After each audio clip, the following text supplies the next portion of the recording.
Nirasya sarva sandeham akikritya sudarshanam prakashita rahasyam tam bhajami gurumishwaram itam Sri Radhika prana nata pada sarojayo yena premanubhutyasha dattam tam Shri Gurum bhaje.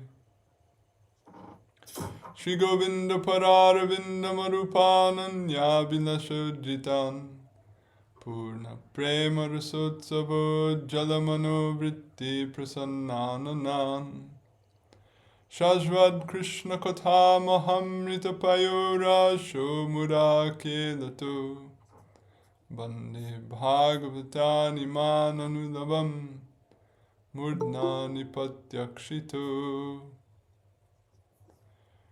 Namah Shri Guru Krishnaya Nirupadi Kripa Krite Yashri Chaitanya Rupo Bhut Tanvan Prema Rasam Kalo Adadanastrinam Dantoir Yacheham Puna Puna Srimad Rupa Parambojo Dhyulisyam Janma Janmani Abhirapali Patiputra Kanta Dasya Vilashati Balashvavara Sri Rupa Chinta Malasapti Sangsto Matsvanta Durdhanta Haichurastam Raganugami Bhajanola Samanasanam Shri Radhaya Sahasara Smaratam Brajendum Shri Rupa Pada Kamala Shrita Chetasam Me Chittam Satam Nirupari Yatu Pada Padme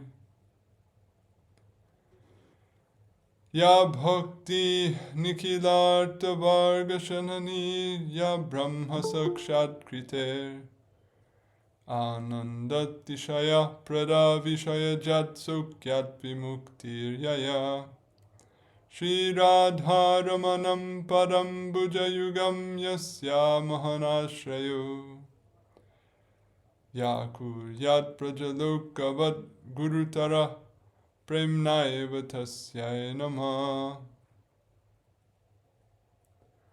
Yaram Yanikilagha Sangha Shamani Shrutra Tritim Sangata Yasvadya Rasikai Sukabdi Janani Dhikarya Mukti Spriham Yadhyata Hridaye Vrajendra Tanuja Premamrita Syandini Saji Yad Hari Bhakta Vrinda Mohita Dhanyeha Padyavali.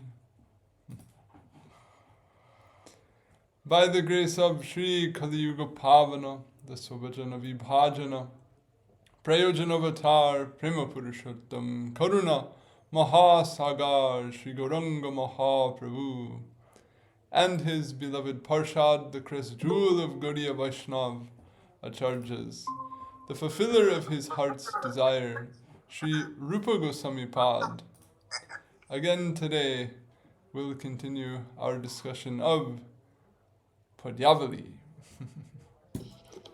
And we resume in discussion of the 6th verse of Sriman Mahaprabhu's Shikshastakam, which has been cited here by Sri Rupa Pad near the conclusion of his section on Sotsukya Prarthana.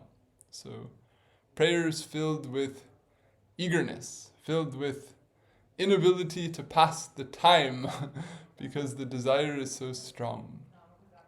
So in our last class, we discussed these 3 sattvika bhavas which are mentioned in this verse, those of shedding tears, stuttering of the speech or faltering of the voice, and horripilation. And we looked at Sri Rupa Pad's analysis in the Sindhu of this subject, of the sattvika bhavas, as well as their causes, as well as the elements involved in their manifestation, as well as abhasas of these, and how it is recognized when they are genuine and ingenuine, and so forth. So we went through the technical analysis in this respect. So today we'll come to discussion of the verse of this sixth verse of the Shikshastakam itself, now that we have a clear sense of what's being referred to in the verse. So I'll just read the verse one more time, and then we'll look at the meaning.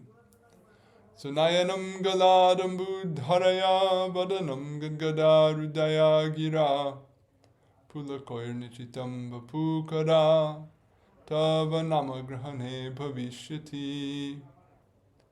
When will my eyes become filled with streams of flowing tears? My mouth become filled with words stifled by stuttering, and my body become filled with horripilation as I call your name.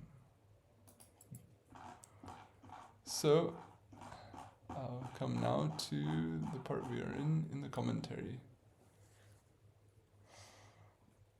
So in summary, Sri Rupa defines and distinguishes the real and apparent sattvika bhavas in the Bhakti Rasamrita Sindhu, so that real sattvika bhavas, which are expressions of bhava and prema bhakti, can be understood, honored, and aspired for appropriately. When it is thus clearly understood that real sattvika bhavas manifest only as an outcome of the self-manifestation of bhava and prema bhakti into a psyche that is free from desires for all other objects, then Sriman Mahaprabhu's prayer in the verse under discussion to experience the sattvika bhavas of shedding tears, stuttering speech, and horripilation while chanting Sri Krishna's name can be clearly understood to be, in essence, a prayer on the part of one who feels oneself to be devoid of prema, for prema. That is, for the prema bhakti that gives rise to these and other sattvika bhavas. And Sri Kaviraj Goswami Pad introduced the verse in exactly this way. Quote, in this verse, there's a typo, he prayed to Krishna to chant his name with prema. So in essence, he's saying, when will I chant your name with prem? So the question then is, why does he refer to prem through reference to these three sattvika bhavas? Why doesn't he just say that? Why doesn't he just say it, so to speak, plainly or literally? Why does he make reference to these bhavas? So that we'll discuss now. Sriman Mahaprabhu's purpose for not stating his prayer for prema in this verse directly in plain language, but rather through the mention of these sattvika bhavas as an allusion to prema, is manifold. First of all, the mention of these sattvika bhavas as indicators for prema evokes vivid remembrance of prema's essential nature of being intense in nature, and being that by which the heart becomes completely melted.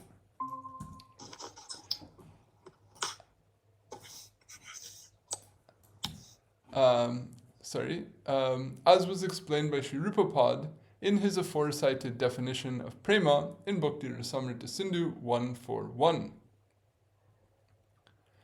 So, Rupa Goswami, as we discussed earlier in the definition of prema, defines it as samyak masrinata svanta.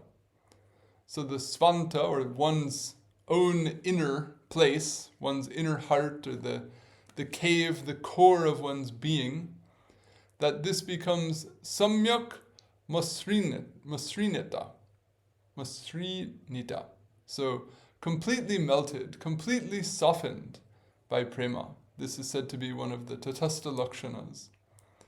And also, that prema is of the essential nature of being sandratma. So sandra means intense or densely condensed. So when we speak of, or as rather when Sriman Mahaprabhu speaks of prema as the aim of life, or speaks of prema as the aspiration in one's spiritual path, then what this verse evokes is the intensity of that prema, the extremity of the emotion, the extremity of the sattvika bhavas that this prema produces. So, as in any sort of literature, even in, middle school or high school, in literature class, they say, don't tell something, show something.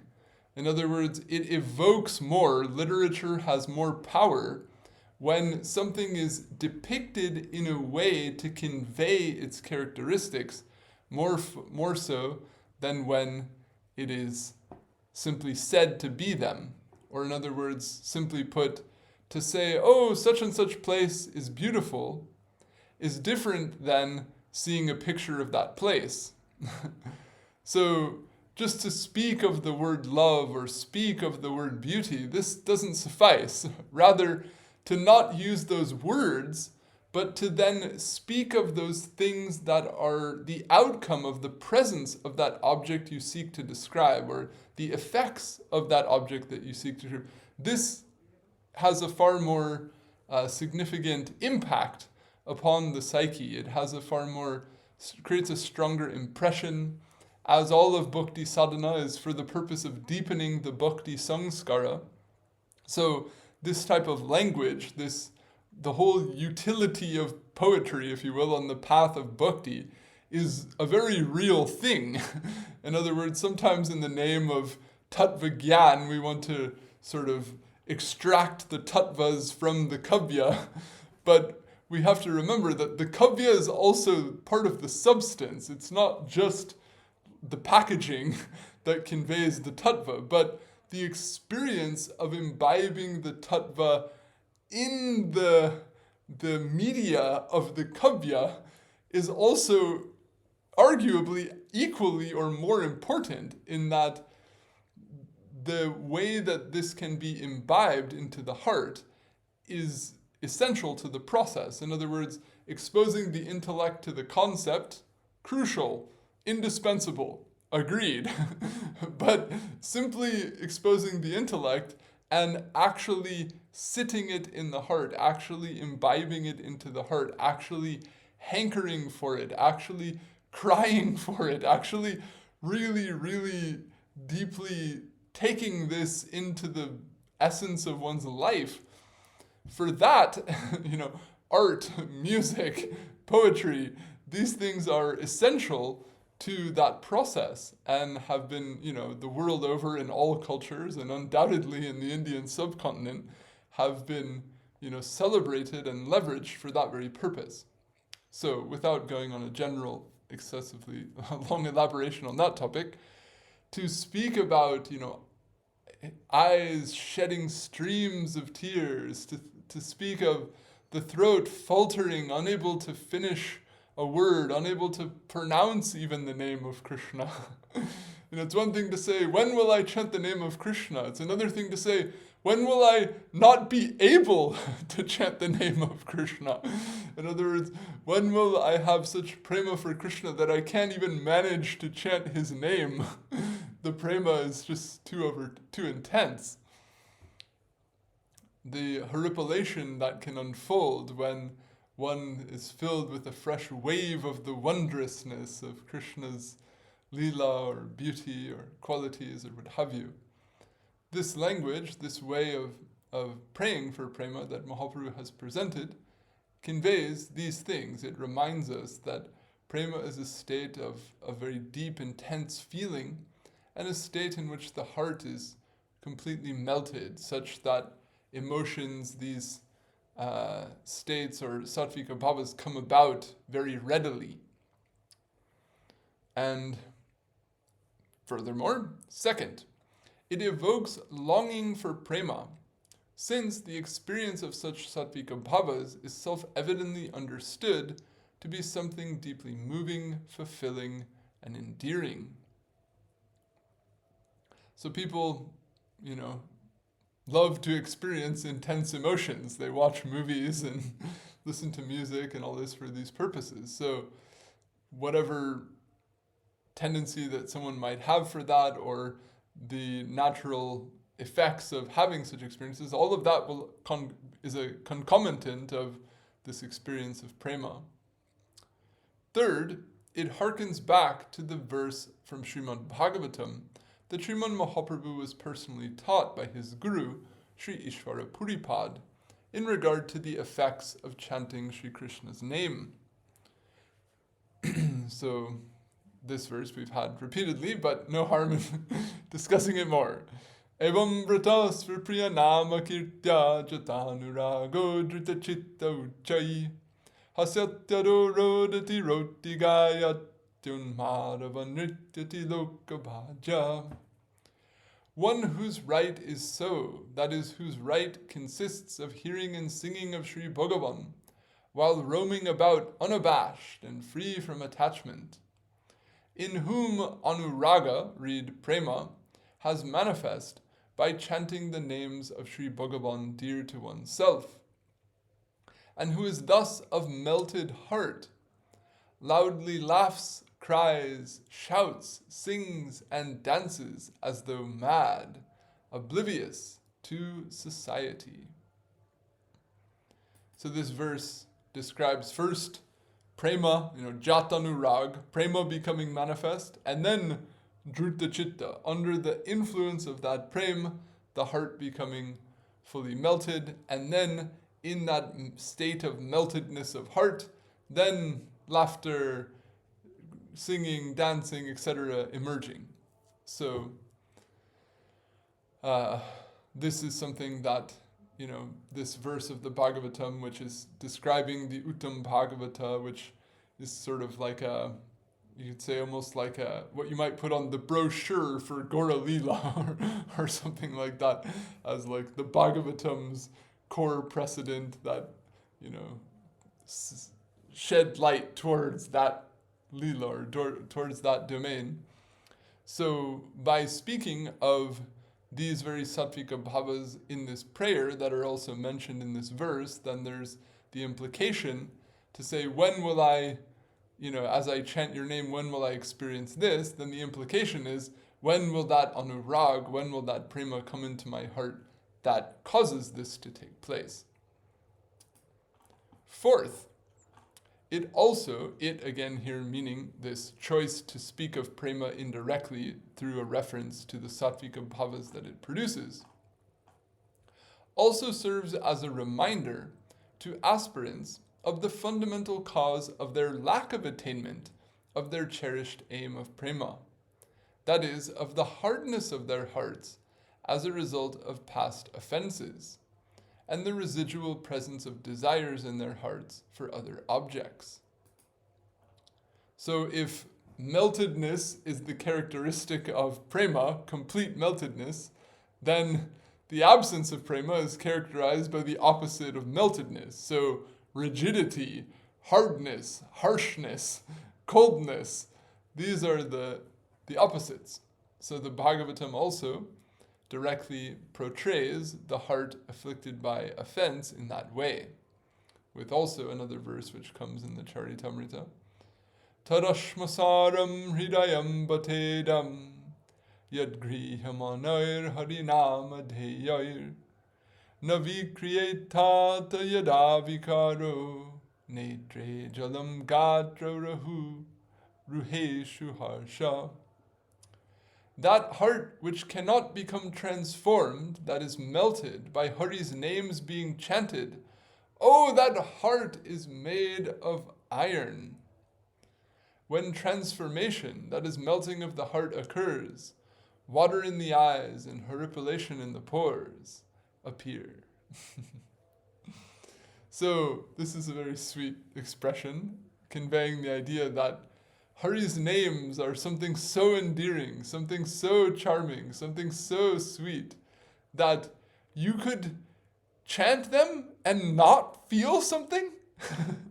You could not? How is that? How could you chant the names of none other than Hari, none other than Krishna, and not have your heart melt? How could this happen? If that happens, the only explanation is that your heart is like iron. You only have a heart of stone. If you had any living quality in your heart, if your heart had the ability to feel even a little, it would absolutely melt under the influence of the presence of Krishna's names, of cognition of Krishna's sweetness, of Krishna's lila, of Krishna's qualities, of Krishna's beauty, and so forth. So if you're chanting Krishna's names and your heart is not melting, this is the only explanation we can offer. You've got a stone, my friend. You've got a piece of iron. You don't even have a heart. So when transformation occurs, in other words, when the heart melts, then there will be horripilation, there'll be water in the eyes, the very same sattvika bhavas that are mentioned by Mahaprabhu. So when Mahaprabhu is thus praying, when will I feel this horripilation? When will I feel these tears? He's saying, when will my heart, quote, transform, as per the words of this verse in the Bhagavatam, which is to say, when will it melt under the influence of the presence of prema? So this is spelled out in some pairs from the Charitamrita. Premera udaye hoy, premera vikar, sveda kampa pulakair gadgada shuddhar. Heno Krishna nam jadi loy bahubar, tabe jadi prem nahe ashuddhar. Tabe jani aparad tahate prachur. Krishna nama bij tahe na koreyankur. With the arising of prema, the transformations of prema occur. Perspiration, trembling, horripilation, stammering, streams of tears, and so forth. If someone takes this name of Krishna many times, yet still neither prema nor streams of tears emerge, then we know numerous offenses are present in them, and the seed of Krishna's name has not sprouted in them. So, an inference. In other words, if you chant this name of Krishna, but there are no sattvika bhavas, then we have to infer that there's no prema, and we have to infer that there's no prema because there's aparad. And the corollary is also said, niraparad nam loile pai premadhon, that if one takes the name without offense, one attains the wealth of prema. So if the corollary being, if one takes the name with offense, one does not attain the wealth of prema. So, essentially then, Mahaprabhu is praying to chant the name with these sattvika bhavas. He's praying to chant the name with prema, which more broadly is to chant the name free from aparad. And in the second verse of the Shikshastakam, as we discussed earlier, in the Padyavali, verse 31, he says that durdaiva midrishami hajani nanuragaha, that this anurag has not come into my heart because of my durdaiva, my misfortune, which, as we discussed, referred to his described, the described presence of aparad. So, Sriman Mahaprabhu's praying for prema in this verse, quote, as I call your name, tava nāma grahaṇe, also indicates that nama sankirtan is the primary means, the preeminent sadhana, by which one can attain prema for Krishna, as he has indicated in the opening verse of his Shikshastakam, cited earlier in Padyavali 22, and underscored in the second and third verses thereof, cited earlier in Padyavali 31 and 32. So he doesn't just say, when will I experience these sattvika bhavas of prema in general, but by saying, as I call your name, then it can be extracted that the implication is that chanting your name is the primary means by which I adore you, by which I engage in bhakti to you, by which one in all likelihood would come to feel such sattvika bhavas. So one can draw out the purport then that nama sankirtan is the primary feature of the sadhana that Mahaprabhu practiced and taught. So a few statements to this effect. Sri Jivapad also states this unequivocally in his Bhakti Sandarbha. Anucheta 274, Kalo nama kirtana prachar prabhavi naiva parama bhagavat parayanatva siddhir darshita. In the age of Kali, attainment of superlative devotedness to Bhagavan solely by the influence of practice of Namakirtan has been shown. So one small note on this statement of Jiva Gosvami, he says, Namakirtana prachar prabhava. So the influence of prachar of Namakirtan. So in Bengali, the word prachar often or primarily connotes the idea of propagation and to a lesser but also prevalent extent what would fit under the semantic range of the English word preaching or promotion. So some might like to take this statement of Jiva Goswami to mean that prabhave naiva, it's only by the effect of prachar, of preaching about namakirtan, that attainment of becoming a param bhagavata or a pure devotee can take place. So you can only be a pure devotee if you preach about the holy name. This would be some way that some might be fond of interpreting this statement. So in my personal viewpoint, the intended sense of the word prachar here is not that.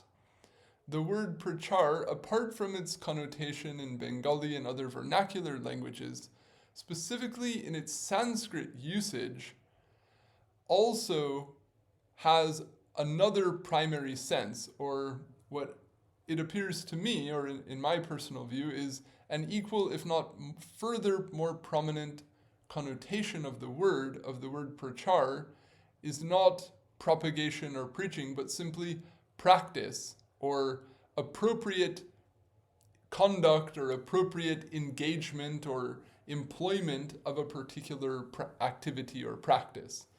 So, in my view, the way what Jiva Goswami is saying here is that one can achieve this superlative devotedness or this state of being a great bhakta specifically by the power of practicing Nama Sankirtan. Not that you're going to become great yourself by just telling other people what to do or by promoting that to society or others, but what he's speaking of, having given the pramanas that he does in the context, is that these praises are made of this practice, and therefore it's specifically by the effect of this practice that one can achieve success.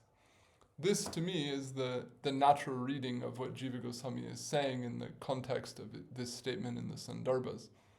So, if some people nevertheless wish to read this word prachar as referring to propagation or quote-unquote preaching and run with the latitude that gives them, then, okay, I'm not here to argue or rain on their parade, so to speak, but in my personal viewpoint, that I feel is to translate the word prachar here as practice rather than preaching is, in my personal viewpoint, an attempt to grasp the intended sense that Jiva Goswami has for this statement. So, why do I bring this quote? Because the implication of this statement in the Shikshastakam is that he's praying for prema as a result of chanting. So why is chanting so prominent? Because this engagement in chanting is here said to be the ideal practice that one can do, especially in this present age. So now a second verse from the Brihad Bhagavatamrita, Sanatana Gosvami also speaking about the importance of, or the paramount value of Nama Sankirtan. So he writes, Nama Sankirtanam proktam Krishnasya prema sampadi balishtam sadhanam shreshtam parama karsha mantravat tadeva manyante bhakte phalam tad rasikair janai bhagavat prema sampatto sadaiva vyabhicharataha. Nama Sankirtan is said to be the most powerful and excellent sadhana for attaining the fortune of prema, as it is like an extraordinary attraction mantra. So, as an extraordinary attraction mantra can attract even difficult to attain objects from afar, and thereby cause acquisition of them, so Nama Sankirtan can attract and bring about the attainment of Krishna prema. So this is referring to the cultural sense of mantras where yogis or other persons are understood to be able to use mantras to make some flower from a distant place appear in the palm of their hand or things like this. So chanting Nama Sankirtan is like this sort of attraction mantra that can, or akarshan mantra that can bring to you some distant object. So prema is like this otherworldly thing, and by Nama Sankirtan that is evoked or brought into the heart. This is the implication, and he describes prema here as the fortune or the sampad, because the analogy to the attraction mantra is usually used in the context of someone who wants to acquire a precious object like a ring or a jewel or a rare flower or something like this. So just as people use this type of siddhi or this type of mantra to achieve some precious wealth, then Nama Sankirtan can get you the most precious wealth of all, the wealth of prem, which this comparison between wealth and prem is something we'll discuss in further detail shortly. And then Sanatana Pad says, it itself is also considered the fruit of bhakti, that is of prem, by persons who are connoisseurs of it, because of its always being unfailing in manifesting prema for Bhagavan. So by describing prema as the sadhana, after describing the prema as a sadhana in the verse 164, then in 165, he says almost the opposite and says prema is also the fall or the sadhya. So he's saying prema is the sadhana and prema is the sadhya. So is that a contradiction? Why does he say both? Let's see what he explains in his commentary. The special attainment reached at the ultimate, most excellent pinnacle of all is attained only by means of Sankirtana. This has been stated definitively. Thus, the Vishnudutas speaking with great delight again indicate the cause in regard to its supremacy. They speak this verse. Aho, what more is to be said? It indeed is considered by some the supreme sadhana and supreme sadhya, or object of attainment as well. Thus they speak the next verse. And an objection is raised. Well, it may be intended that prema is just the fruit of every type of sadhana, not just Nama Sankirtan. So they say, okay, prema is the means, prema is also the goal. Well, prema is the means, Nama Sankirtan is the means, and Nama Sankirtan is also the goal. So then someone can say, well, doesn't that just mean that every type of sadhana bhakti produces the fruit of prema? So then to this objection, he says, true, prema is the fruit of every type of sadhana bhakti, but because of prema being inevitable, that is certain to be attained when Nama Sankirtan occurs, it is considered the fruit of bhakti, that is of prema, in a figurative sense. And thus they say Bhagavat, that is, they speak the second half of the verse. So the second half of this latter verse explains the reason for the figurative statement that Nama Sankirtan is the fruit of prema bhakti. Nama Sankirtan is always an unfailing cause of prema for Bhagavan manifesting, and something that invariably causes another thing is appreciably said to be a result or equivalent of that thing, as in the well-known statement, Ghee is life, ayurgritam. So in other words, it's a figurative statement. It's not that literally prema is the fruit or the outcome of prema bhakti, but that prema is so effective in leading to the attainment of prema bhakti that it's called or it's made equivalent with prema bhakti. And then, of course, in a different sense, prema can also be what's called an anubhava, in the relishing of rasa, or an outcome or a fruit of prema, in the sense that those who experience prema will also then sing the names of Bhagavan as an expression of their prema. But that's not the sense that he's referring to here. He's not saying that Nama Sankirtan is the fruit of prema bhakti in that sense of an anubhava, of the relishing of rasa. He's not referring to that here. He's simply saying that he's using this phrase figuratively to stress the swift effectiveness in Nama Sankirtan in giving rise to the attainment of prema. So again, this would imply that when someone does Nama Sankirtan without aparad, the effect is swift, the way that this is described.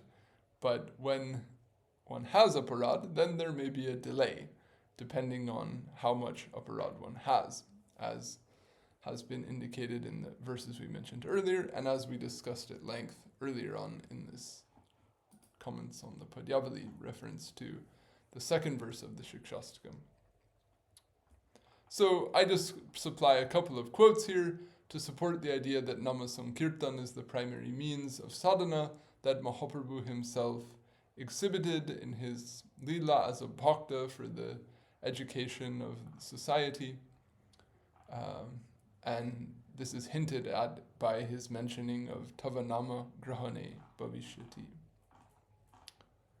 So, now we come to the statement that Kaviraj Goswami Pad gives to explain this verse in his discussion of the Shikshastakam and the Charitamrita.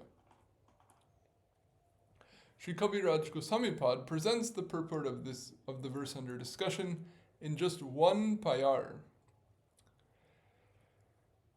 Prema dhan vina vyarta daridra jivan das kori vetanamore deho prema dhan. Without the wealth of prema, life is poor and vain. Please make me your servant and grant me a salary of the wealth of prem. So this we're going to unpack for some time. So we'll just dive into it. The comparison made here between wealth and prema is something that Srimad Mahaprabhu expresses on many occasions, such as in his teachings to Sri Sanatana Pad in Varanasi and in his meeting with the sannyasis there. So he says to Sanatan, Purushartha Shiromani Prema Mahadhan Krishna Madhurya Sevananda Prapti Rakaran Krishna Seva Kore Ar Krishna Rasasvadan. Prema is the supreme wealth, the crest jewel of Purusharthas, and the cause of attainment of the bliss of service to and experience of the sweetness of Krishna. Upon attaining prema, one serves Krishna and thereby relishes the rasa of Krishna. Dhan paile jaiche sukha bhog pal pai, sukha bhog hoite du kapani palai, taiche bhakti fal Krishne prem upajai, preme Krishnasvada hoile bhavanasha pai, daridranash bhavakoy premera fal noy, bhog prema suk mukhya prayojana hoy. As when one attains wealth, one also attains the fruit of enjoyment of pleasure. And from enjoyment of pleasure, misery flees of its own accord. So when you have money, then you can buy stuff. When you get stuff, then you can enjoy it. And when you enjoy it, then your misery is gone. This is something easy to understand in today's consumer culture. So similarly, when the result of bhakti, prema for Krishna, arises, and one has a taste of Krishna through prema, worldly existence reaches cessation. Ending poverty, that is terminating worldly existence, however, is not the primary result of the wealth of prema. Quote, enjoyment, that is the bliss of prema, is the primary purpose. So in other words, someone doesn't enjoy just to get rid of their misery. They enjoy just to enjoy, and their misery just goes away. So similarly, one gets prema for the sake of prema. The fact that prema will also result in one transcending mundanity, so be it. But that's not why the prem bhakta is absorbed in prem. And one more passage here. Panchame purushartha se prema mahadhan Krishnera madhurya ras karaya swadan Prem hoite Krishna hoy nija bhakta vash Prema hoite pai Krishna seva sukaras. The fifth purushartha, prema, the supreme wealth, causes relish of the rasa of Krishna's sweetness. By prema, Krishna becomes captivated by his own bhakta. By prema, we attain the rasa of the bliss of Krishna's service. So the main reason for these three citations is one, to show that prema is the ultimate attainment, and two, to show that Mahaprabhu repeatedly uses the metaphor of wealth to explain the nature of prema. So in the modern day, sometimes we're akin to say that actually money doesn't buy happiness, and once you have a lot of money, it's just more of a stress than actually a cause of enjoyment, and it's really about having as much as you need, but not that much more that you have to worry about, and blah, blah, blah, conventional wisdom regarding wealth and happiness and peace of mind and so on. That's all fine. Here, the way Mahaprabhu is speaking about wealth is just in a very simple way. Just in the simple-hearted sense that when you have wealth, you can enjoy. When you have wealth, you're happy. Just in that limited, simplistic sense is how the metaphor is being applied here. So similarly, when you have prem, you can perceive Krishna. When you have prem, you can experience Krishna's madhurya. When you have this wealth, you can experience something very pleasurable. He's just giving this easy to relate to explanation. So a conventional understanding of wealth is the basis of its use as a metaphor in these statements. Wealth is referred to here as the primary means by which a person can attain objects they desire, enjoy them, and thus feel pleasure. Among the classical purusharthas, the second, artha, that is wealth, is listed before the third, kama, meaning enjoyment or objects of enjoyment, because artha is understood to be the means to attain kama. It is also often conventionally thought that the more wealth one has, the more one can acquire highly desirable objects and thereby experience greater pleasure.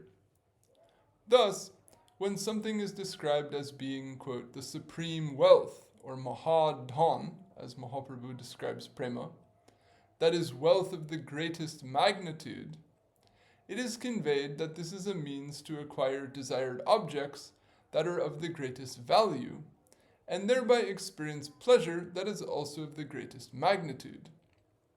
It is in this sense that Sriman Mahaprabhu describes prema as the mahadhan, the supreme wealth, and the foremost of the purusharthas. Prema is the means to attainment of the supreme desired object, namely Sri Krishna. And when one attains him, and thus has the privilege of personally serving him, and directly perceiving his sweetness, one experiences eternal spiritual bliss of the greatest magnitude. One who realizes this teaching recognizes prema for Krishna as the sole worthy aim, the sole worthy object of pursuit in life. Corollarily, they also come to regard the four conventional purusharthas as being unworthy objects of pursuit, and artha, worldly wealth in particular, to be more an obstruction to the attainment of their desired object than a means to attainment of it. Srimad Mahaprabhu also expresses such disinterest in wealth in the 4th verse of his Shikshastakam, which is cited next here in Padyavali. The undesirability of wealth will be discussed in further detail in the forthcoming commentary on the next verse. In the spirit of disregard for worldly wealth and resolute aspiration for paramount spiritual wealth, that is, realization that prema is the only real wealth and only truly worthy aim in life, a person feels themselves to be poor if they lack prema, regardless of whether they are rich or poor in the monetary sense. So to be poor means to not have money, to not have wealth. But you're only poor when you don't have money if you think money is wealth. If you don't think money is wealth, then if you don't have it, you don't feel poor. And if you think prema is wealth and you don't have prema, then you feel poor. But if you don't think prema is wealth, then when you don't have it, you think you're rich, you think you're fine if you just have money. So according to your definition of wealth, you get an equivalent or a related definition of poverty. I remember talking with, I can't remember now, anyway, one Babaji in Vrindavan, and he was making this remark saying that for 1 hour a day, we are beggars. And for 23 hours a day, we are kings. Meaning, we go out once a day for 1 hour and do madhukari, and we're beggars and we beg, and then the rest of the time, we don't have to worry about anything. All we have to do is bhajan, and we live the richest, fullest life of all. So we're the kings of the earth. But as far as society is concerned, we're beggars. He had some attitude like this. So according to how you define wealth, then someone who, let's say, has ample time to work and make lots of money all the time, they consider themselves wealthy. So some sadhu who gets lots of time to do his bhajan, he feels very good. He feels like he's right on his way, earning good income, making his way well. Whereas someone who doesn't get that time may feel poor for that lack of opportunity to earn. So anyway, the point is simply that when you define prema as wealth, then to be devoid of prema is to be poor. And that's what is stated here by Mahaprabhu. So, in this sense of disregard, in the spirit of disregard for worldly wealth and resolute aspiration for paramount spiritual wealth, that is, realization that prema is the only real wealth and only truly worthy aim in life, a person feels themselves to be poor if they lack prema, regardless of whether they are rich or poor in the monetary sense. This feeling of lack deepens in proportion to the degree of clarity, strength of conviction, and depth of feeling with which one holds that prema is the only true wealth, and the intensity to which one consequently hankers for it. So this is not just, it can be, but ideally, it's not simply a concept or simply an idea or a belief that one has, but if one has conviction based on a clarity of understanding and ultimately a depth of feeling for the value of prema, not that one has prema, but simply to feel deeply, to have deep conviction in the value of prema as being supreme, then proportionately to that, one will actually desire it, one will actually hanker for it. and feel, as a result of that desire, a lack of it within oneself. And such a feeling of lack and unsuccessfulness and, quote, poverty in the absence of the wealth of prema, and such a consequent feeling of hankering for that wealth is the essence of the humility and intense longing that Sri Kaviraj Goswami Pad has said is the genesis of the verse under discussion. So Mahaprabhu is praying, when will streams of tears come from my eyes? Means he's feeling as though he lacks prem, and he's feeling as though he can't live without prem. He has such a deep hankering to achieve prem, to feel prem, that he feels as though he can't live without it. And so he's praying for it to come into his heart in this prayer. So this sense of unsuccessfulness, this sense of lack in this state of, quote, poverty, of being devoid of prem, this is the whole spirit of this verse. This is where this sort of expression, the content of the expression emerges from. And sometimes when someone really wants something, really cherishes something, then when they speak of that thing, they speak of particular endearing characteristics of that thing. So he wants prema so much, then he's saying, when will tears pour from my eyes? Means that prem that causes tears to flow, to gush like rain, when will I feel that prem? That prem which will stop me from even chanting the name of Krishna because it will choke up my throat, when will that prem pervade my heart? That prem which will give me goosebumps all over my body, when will I feel that prem? What do I have without that? What is anything in comparison to this? So this from this humility, this is, as we've seen throughout all of these verses in the Shikshastakam, every single time Kaviraj Goswami is saying, Mahaprabhu said this, and then out of humility he said this, and then his humility intensified and he said this, and then his humility intensified and he said this, and then his humility intensified and he said this, and then what happened? His humility intensified and he said this in the 6th verse. So the whole spirit, as we went through in the discussion of the Trinadapi Sunichana verse with reference to Sanatana Goswami's discussion of humility, in particular in the Bhagavatamrita, is this sense, as he defined it, as akritartata, or this feeling of unsuccessfulness, this feeling of a lack of bhakti. And thus, even when one has many virtues, to nevertheless feel oneself to be lowly or to be poor.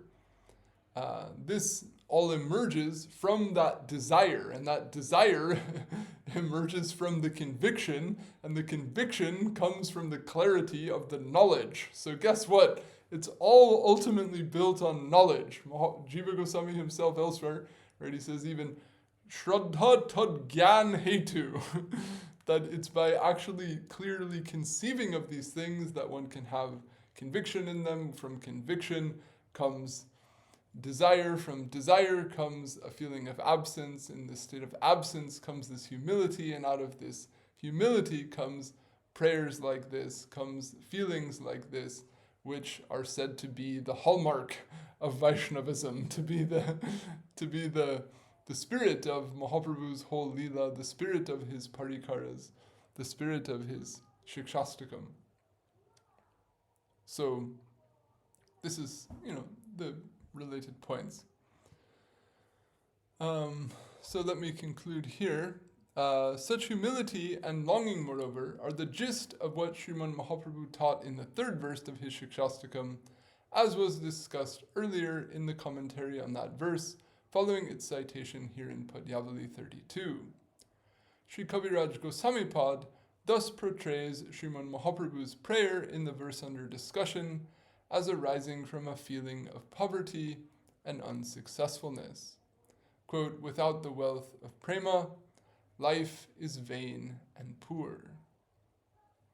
So as Sanatan Pad ended the first kanda of the Bhagavatamrita, as we discussed previously, Kevalam paramam dainyam avalambya yat shikshaya. Sriman Madana Gopala Upasya. That what did the sages do after they heard this whole narration? They left aside all other sadhanas, all other approaches, all their previous ideas, and they imbibed this mood of dainya, this mood of humility as described here. And with that they did upasana of Madan Gopal, of Brajendra Nandan, Sri Krishna. So here we have Mahaprabhu himself showing that spirit of humility, showing that longing for those feelings and those experiences that only prema makes possible. So I'll conclude here. I have a little bit more on this verse, but I don't want to rush it or cram it into one class. So we'll finish this discussion in our next go-round. Yes, Vidyaji, would you like to comment something?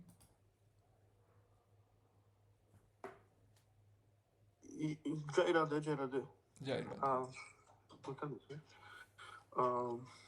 So I'm listening and thinking that I find some conundrum in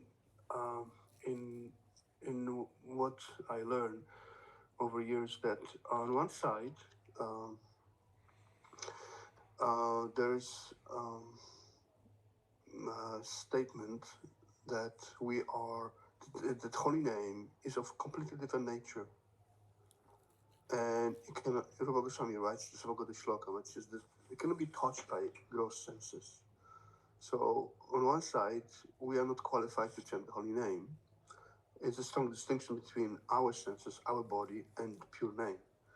And on another side, that today we hear, unless your heart is soft, you won't be able to chant. You have no prema, you won't have affection.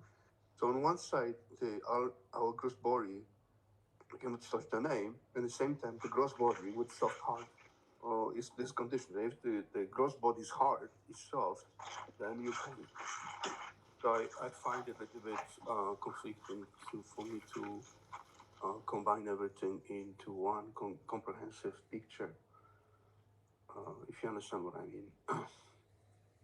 Okay. So I think you're referring to this verse, Ata Shri Krishna Namadi na bhaved rajamindriyai. Correct. Okay.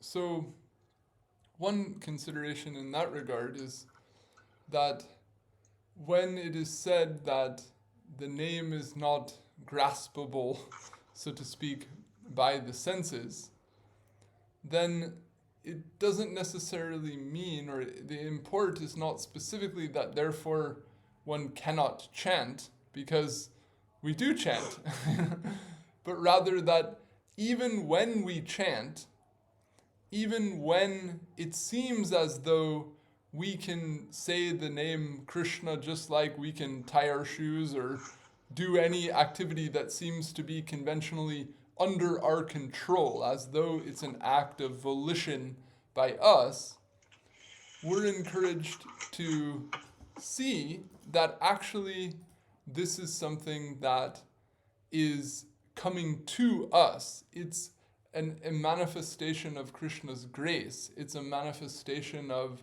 his wish that is enabling this name to be chanted, to be cognized in my psyche. So it's a way of reconceiving the apparent ordinary, which is a major theme in Vaishnavism, if you will. And this is something that we'll come to later on here in the Padyavali, when there's this verse 114, which I don't want to jump into it because I've done a pretty long discussion of that verse, but the gist of it is that whether it's the deity or it's the guru or it's the Vaishnava, all of these things are as though perceivable conventional objects, but actually are to be seen as manifestations of Bhagavan's own grace in our life, despite the fact that they retain the appearance of being conventional objects. So just as the deity might seem to be made of stone or wood, but yet we see it to be not that. We see it to be a manifestation of Bhagavan, who has come to bless us, to allow us to serve him. Then the name too, although it seems to be just a thought in our mind or just another sound that we make, that's actually the grace of Bhagavan coming down upon us. That's actually Bhagavan blessing us with his presence in the form of his name.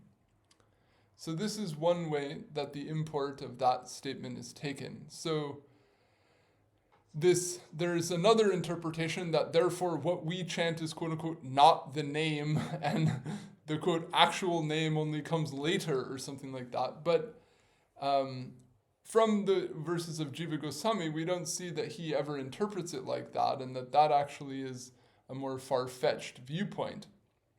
But rather that it's not so much that what we're chanting is not the name, but rather that we just have to learn to see it in a faithful and spiritual way. And so in that sense, then we are quote-unquote chanting the name or chanting Krishna's name, but the inhibitor that is preventing the full experience of that is the aparad, or the hardness of our heart that comes about as a result of aparad. So then the idea is that Chaitodarpana Marjanam, this Nama Sankirtan, this chanting of the name, this continued repetitive practice of bhakti, is required to overcome the aparad, or in other words, more psychologically speaking, aparad is a set of unfavorable samskaras, and to get rid of those samskaras, you have to create a bhakti samskara that's stronger than those. Therefore, repeated sadhana. So in this way, we can, sort of balance between these two perspectives. Maybe you could let me know if I'm touching on where you wanted to go with this subject. Yes, I get it. Just the one thing, like the whole qualification of someone to chant is the change of heart. We can also say that, not everybody who has soft heart is inclined to chant the name. So is this softness of the heart is taken in context, or is it a general statement that everybody who has soft heart will be qualified to chant the holy name? And another thing, wait, sorry, I didn't follow that. Okay, so is this to state that, starting from beginning, is the disposition of the heart the only qualification to chant the holy name? Because we know some people have very soft heart, very, like that, but they necessarily they may not be necessarily inclined to pick a bhakti in general. Okay, then can I jump in here? Then yeah. I would say that we might have two different definitions of softness of heart operating at the same time here. Okay. Because in the Bhagavatam context, softness of heart is an effect of the presence of prema. And the measurement of its absence is disinclination to chanting. So if someone is not inclined to chanting, they have a hard heart, as per this verse 2, 3, 4 in the Bhagavad. So then in human life, in conventional terms, some people are described as sentimental or soft-hearted or, gullible or, emotional or things like this. And so they might be in a conventional sense of soft heart, but from the spiritual perspective, if they're not into bhakti, if they're not into the name of Bhagavan, then they wouldn't qualify as having softness of heart as per the content of the verses we've discussed today. Okay.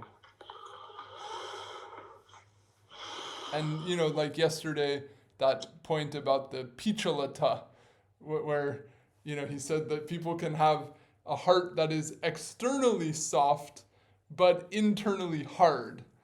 In that context, the externally softness would be the worldly type, meaning the spiritual hardness is there, but there's this worldly soft covering so that Right. when they hear some leelas, when they watch some, dramas of Ramayana or of Mahabharata or of Krishna on modern Indian cinema, then they're crying, they're moved, they're so amazed by this leela and that. And then in a heartbeat, they can just go watch some other Bollywood film or, go do some other completely non-devotional thing. So this would be an instance of someone who would have this external appearance of softness in the conventional sense, but the spiritual sense of not actually being receptive to bhakti, that inner hardness would also be there. Just remind me, so this was the term we used last time, was a nisattva, is that right? Exactly, yeah. Defining that term, that category of nisattva, then he mentioned this idea of pichalata, or, quote, slipperiness. So something is slippery when it's slick on the top, but hard on the bottom, so that when you step on it, you slide off. So that's how Jiva Gosvami explained this choice of the word pichalata, or slipperiness, is that it's hard on the bottom, but on the top it's soft, so then when you step on it, you slip. And that is, just as you said, that's indicative of nisattva, where the person is apparently exhibiting a sattvika bhava, but it's not even an abhas, it's actually just not even an abhav at all. It's just this external softness which doesn't have anything to do with bhava. Okay, so I think I forgot to ask you. So would it be, last time, I wanted to ask you this question. So this nisattva would indicate, is we on top of abhas or not? No, there was two categories of abhas before nisattva. So if you remember, he ranked them, saying, an abhas of the rati is the best. In other words, it's the closest to the actual thing. An abhas of sattva, or of the heart actually being imbued with bhava, that's not as good, but better. And then lower than that is nisattva, where there's just an apparent expression of bhava, but it's not actually even an abhas, it's just something else. And then the worst of all was the people who have a sattvika bhava attuning to what is pratikul to Krishna, like the people who, identified with Kamsa, and when Kamsa got killed, they were like, man, I wanted him to win. The people who have, a heart connection with the anti-Krishna, that's the lowest category. Okay. So actually, abhas, it's quite helpful in spirituality. It's ranked like midway. Right. In the two upper types of abhas, the rati abhas and the sattva abhas, Rupa Goswami doesn't censure those, or it's not like that's wrong or that's bad. It's all right. I mean, it ought not be confused with the actual thing. That's one sensitivity, but nevertheless, that someone will go through a stage of experiencing that on the way to acquiring real experience, that's very much a possibility. And he doesn't censure that or, start acting all like tough and sanctimonious about people who do, or it's just like, it's more or less inevitable. So the statement that namabhas or any bhakti abhas is being helpful in obtaining full bhava, is that correct? I guess so. In the sense that if someone is sincerely trying to practice, and if in the course of their practice at the stage that they're in, they happen to engage in something in an abhas form, then all right. That may be part of the progress that they're making. So it just depends on context, whether it's an abhas by intent, so to speak, or by ignorance, or just in the course of someone gradually becoming more and more blessed and fortunate. I see.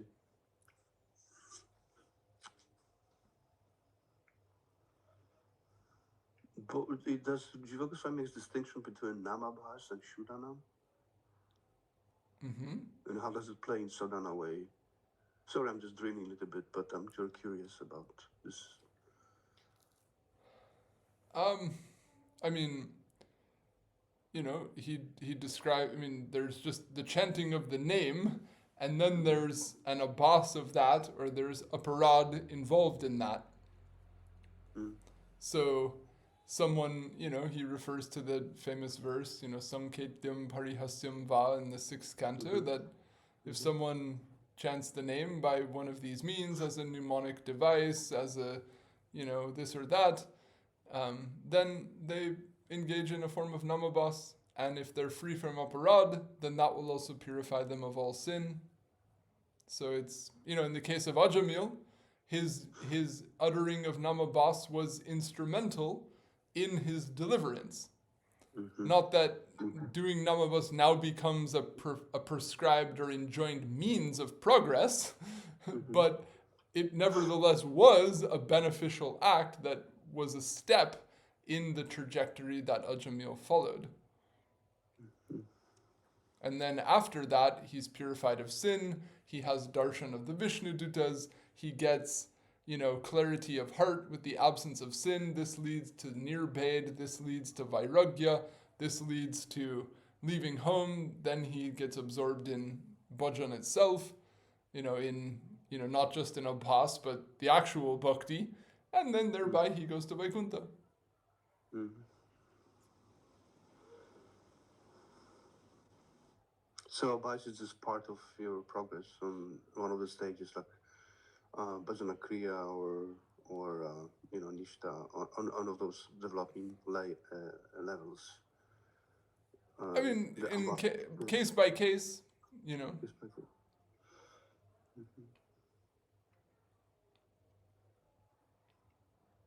So can one jump into like Shuddha Bhakti without touching abhas? Or you have to always go through abhas? Or that's not two different things? It might be possible.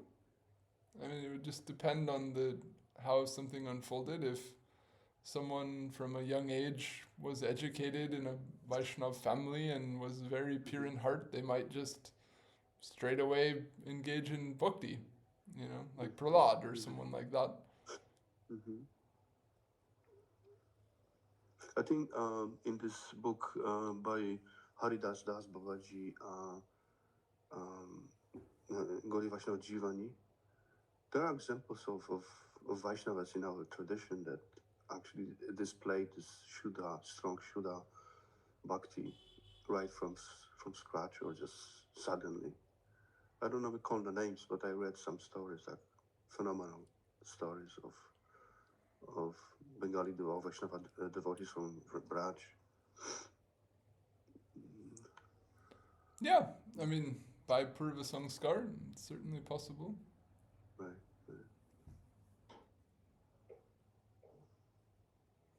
But as you said, you highlighted this very important point that through understanding, through study, or understanding Shastra, things manifest to full extent. Right? So some people recommend just chant, everything will be revealed to you. And in the past I was encouraged to do that, and I did. I was, it's nothing to, it's not the light matter. It's fact that the name is in itself, it says very powerful. But without understanding of why you're chanting, all theology or siddhānta, is it possible to just chant and obtain Shuddhanam?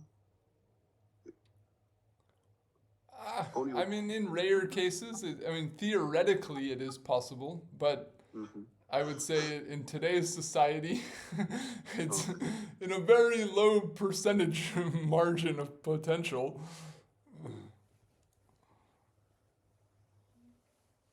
In other words, it's not something that would be recommended as a methodology, but it's theoretically possible. In that same regard, if I could interject, sometimes the focus of the Sangha is, regardless of anything, just chant. Even if it's offensive chanting, don't worry, just chant. Everything will work out. But it seems like there needs to be a conscious focus on lifting the anchor that holds us back. But sometimes there's an idea that, oh, don't worry about that. It's kind of implied. Is there ever a warning or an instruction to actually stop chanting if that chanting is offensive? Is there such a thing as offensive chanting holding you back? That you're married so tightly with the anchored process that to actually stop is something that's told or recommended? So you know.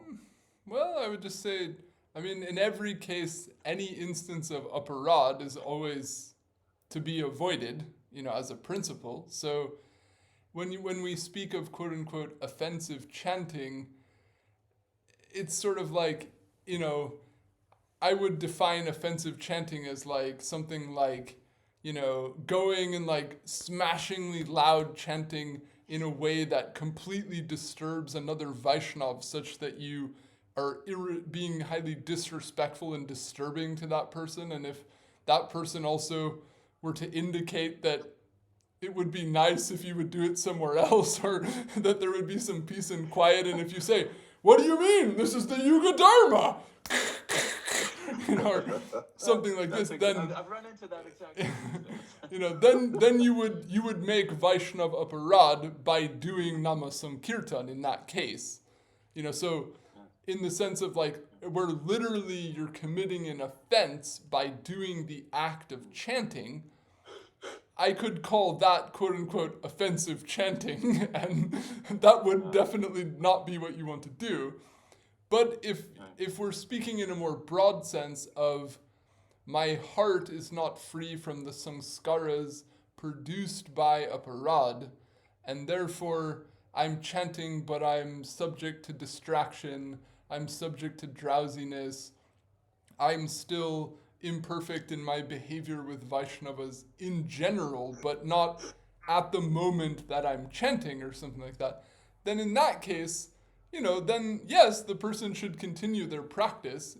It's not that they should, just because they haven't become free from offense, stop doing the practice, since in the case of chanting the name, this is one of the most highly recommended means for effecting chitta shuddhi. But again, if one does that ignorantly, avoiding the knowledge that's essential to do it properly, then that also becomes aparad. So if you don't follow the path of the sadhus before you, if you don't study the works that they've given, if you don't adhere to their examples, if you just arrogantly think, oh, it's so simple, I can just do this and it's all good, then you're going to end up one way or another continuing to make namaparad no matter how much you chant and no matter how many people you do it with or how nice your tunes are or whatever. So, to avoid aparad is absolutely essential, and at least in my experience and anything that I've ever heard of or seen, it requires very careful education and introspection to try to avoid aparad. I'm far from being successful in that, but at least with whatever little attempt I've made, I know that if I didn't get the education that I got so far, I would be even farther from that. Thank you. Mm-hmm. Jai Shri Radhe. Well, shall we conclude here? Oh, did you want to say something else? Just a second. Okay. Because there are controversy of not controversy. No, I'm not. I'm not a theorist of critical theories, but anyway, there are two stands. One stand is that the public chanting Harinam, Mahamantra Hare Krishna, versus not to do that, which is actually evidented from Chaitanya Bhagavat and how Mahaprabhu instructed Vaishnavas to chant Mahamantra Hare Krishna privately and outside chant Hari Haraya Nama Krishna. And apparently Mahaprabhu never chant Mahamantra Hare Krishna outside, publicly. is that I know that this is like ongoing, not argument, but stand between two opinions, and I would like to. Is it possible for you to make some small sarcastic reference to, you know, to that conflicting two opinions? I mean, I'll just say something briefly on this. I don't have time to launch into the whole thing, Yeah, but obviously. the quote, the Hare Krishna Mahamantra, the textual source we have for this is the Chaitanya Bhagavat, in terms of Gaudiya Vaishnava specific literature. And there, when it's taught by Mahaprabhu, he speaks of, he uses this phrase, Korya Nirbandha. And that's understood to mean chanting it according to a quota, or to a fixed measure. So it's understood that when Mahaprabhu gave this prescription, the idea was that this would be chanted as a mantra according to a quota, in a manner that is accustomed to the way mantras are chanted on a mala and so forth, which is a custom in the Pancharatra Shastra, that is to show respect to the mantra, to show honor to the mantra. It's chanted with a sankhya, or a quota, a specific number of times, or a minimum number of times. So that much we hear. In the whole of the Goswami's works, we don't see a single citation of the Mahamantra. It's mentioned by Rupa Goswami that, a couple of times, once in the Chaitanyashtakam, once in this verse that opens the Lagu Bhagavatamrita, he speaks of Mahaprabhu doing chanting of Hare Krishna. But in the whole of the Bhakti Rasamrita Sindhu, and the whole of the six Sandarbhas, and the whole of the Hari Bhakti Vilas, and the Brihad Bhagavatamrita, in all of the literature where the systematic overview of how to practice Bhakti sadhana is given, there's not one mention of the Mahamantra. So that this would necessarily be considered of the paramount essence by Rup Sanatan and Jiva Goswami, I personally don't think so. I personally don't see that if they considered this to be like the paramount central sadhana of everything, the fact that they would literally never mention it in the entire analysis of how sadhana is to be performed, to me, that absence is worthy of significant hearing. In other words, this is a conspicuous absence here. And that I personally am inclined to the thought that their vision of the Yuga Dharma and the sadhana of Nama Sankirtan was not formulaic. It was not intended to be boiled down to like, okay, everyone always has to chant the same one mantra. And just this verse that we discussed tonight, Evam Brita Swapriya Nama Kirtya, both Jiva Goswami and Sanatana Gosvami in commentaries on this, which is something we've discussed in the past, they both say that one should do kirtan of the names that are dear to oneself. So, so in other words, the kirtan should be in a way that nourishes the individual. And that's unique to them. If they're following the Raganuga path, if they aspire for a particular variety of bhava, then the kirtan should be adjusted in accord with that. And in the style of, their own community, or their own guru, or their own way of practicing sadhana. And that we need to limit and boil down this practice of chanting Bhagavan's names to just one universal way. I personally don't believe that that's how Mahaprabhu or the Goswamis envisioned the propagation of the Nama Sankirtan and the propagation of bhakti in the age. So that's one point. Then another point is that in my personal observation, and there's been a number of books written on this, there was a lot of debate on it starting in the 1890s.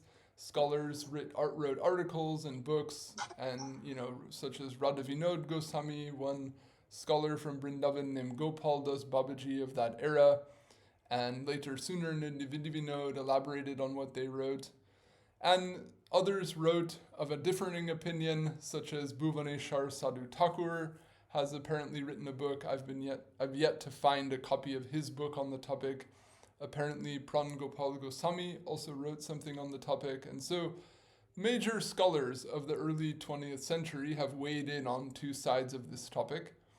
But at least from all the literature that I've been able to find on the subject matter, the essence of the whole thing is that in all 16th and 17th century Gaudiya Vaishnava literature, there is no evidence of the Maha Mantra ever being chanted without a sankhya. In other words, without it being counted as a personal chanting practice at that time. The implication being that it wasn't done in Nagar Sankirtan, it wasn't done with kol and kartal, it wasn't done in a group style like that, but it was a personal practice done with a sankhya. And in, first generation literature, second generation, third generation, going into, texts like the Prema Vilas or the Bhakti Ratnakar, and none of these texts we find any evidence for the chanting of the Maha Mantra as you see it today with kol and kartal, or what's now harmonium, or dancing in the street and all this. And anytime Mahaprabhu is depicted as doing Nama Sankirtan, it just, the Chaitanya Bhagavat presents all these things, Jai Krishna Govinda Gopal Murare, it just gives these different lists of names and says they were dancing and chanting. It's not that there's like again and again saying that he chanted the Maha Mantra. The Maha Mantra is in the Chaitanya Bhagavat all of once. And there's mention and description of him doing some kirtan here and there publicly many times. So from what I recall, the research that was done on this and the debates that came up on it in the early 20th century, there was an interview of prominent scholars in Vrindavan and part of Bengal in that era, and that it had been found that some of the elder scholars of the 1890s or the early 1900s recall the beginning of the chanting of the Maha Mantra in Kirtan. So if we estimate these scholars are in their 60s, 70s, 80s in the 1890s or first decade of the 20th century, then that would mean roughly 1850s, 1840s, 1860s, somewhere mid-19th century is when this practice of musical collective chanting, specifically of the Maha Mantra, started in Vrindavan. Wow. This is what it appears to be. So, in other words, because people living at that time remember that it wasn't happening and started in their lifetime. So it seems then that from that period it gained popularity, and therefore by the end of the 19th century became a subject of debate, because persons of conservative opinion said, whoa, here comes this new style of practice that wasn't there before, and there's no precedent for it in the literature of our sampradaya, so some people took a disapproving stance towards it. And, okay, I hear repeatedly noise in the background. If it's possible to keep yourself muted, thank you. So then, they wrote and said, more or less took a conservative stance and said, there's no precedent for this, it was never practiced before, there's no textual injunction for it, so it shouldn't be done. And then other people said, well, there's no prohibition either. Okay, it wasn't enjoined, but it's not forbidden, and is it really against the spirit? So there also started a pro-opinion, and different scholars took their opinions on either sides, and it was a hot topic of debate in the first decade or two of the 20th century, and then, more or less, so to speak, the pro-opinion won. I speak this from like a historical observer's perspective of what became the popular face of the Gaudiya tradition. Ironically, if you will, when the Gaudiya Vaishnava tradition was represented internationally, it even got named the Hare Krishna movement. It's almost ironic in the sense that it now creates this impression that this chanting of this mantra specifically, making music specifically, is like the feature cornerstone practice of this religious tradition. But actually, some of the specifics of that are not even a century old. But it's been represented to society over the last 80 years or 60 years, such that people assume Chaitanya Mahaprabhu was dancing down the streets in Jagannath Puri singing the Mahamantra, and that we're chanting and doing the very same mantra and chanting that they were doing in the Gaura Lila. But, I wasn't there, but as far as textual study goes, there doesn't seem to be evidence to support that popular opinion. But at the same time, lastly, I'll just say that personally, if Hare Krishnas start arguing with each other about how to chant Hare Krishna, what is more Kali Yuga than that? In other words, there's a lot of things we could disagree about. I personally don't want to spend a lot of time on this one. There's much worse that could go on out there. There's actually a book been published to that effect. So, if people want to, voice the conservative view, if people don't want to do it, I have no objection. If people want to keep on doing it, I'm not going to sit around and object to them. As far as I'm concerned, people are unlikely going to change different than the way that they were initially trained. And, let it be as it is. Let people all chant. If they can just learn, guess what? If they can just learn to respect other people who chant, even if it's not the same way they do, then they'll be getting on their way. Correct. So anyway, that's my 2 cents on the topic. It's more than 2 cents, but it's really helpful. Thank you. Sure. All right, well, it's a little late here on my end, so I'd like to sign off at this point. But if we're so blessed, then we'll continue in our next reading with the rest of our discussion of this 6th verse of the Shikshastakam. Thank you, Baba. Thank you so much. Vaishnavebhyo namo nama. Jai Shri Guru, Jai Shri Gaur, Jai Jai Shri Shri Radhe Shyam. Thank you. Vadanaṁ.